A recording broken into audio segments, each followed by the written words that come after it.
এই গাছটিকে অনেকে পাতাবাহার হিসেবে লাগালেও এটি কিন্তু একটি অত্যন্ত প্রয়োজনীয় সবজি, যেটাকে ডায়াবেটিস শাক বলা হয়, আর অন্য নাম হচ্ছে গাইনুরা প্রকাম্বেন্স।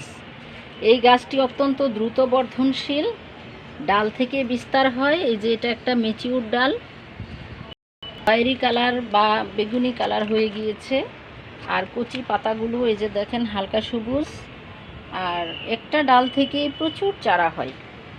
এগুলোর কচি আগা ভেঙে নিয়ে অন্য তরকারির সাথে অথবা মিশালি শাকসবজির সাথে খাওয়া যায়, সালাদ খাওয়া যায়, মানে এটা কাঁচাও খাওয়া যায়।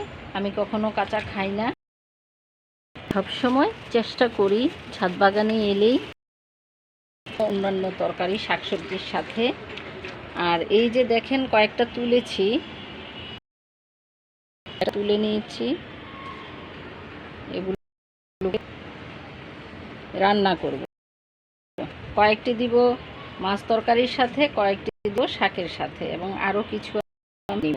এই শাকগুলোকে আপনারা নিঃসন্দেহে তবে হিসেবে লাগা দেখবেন। আমি যখন ফরিদপুরে চাকরি করতাম সরকারি কলেজে, তখন এটা আমি সংগ্রহ করে এনেছিলাম। অনেক বেড়ে গিয়ে হয় এখানে হয়েছে।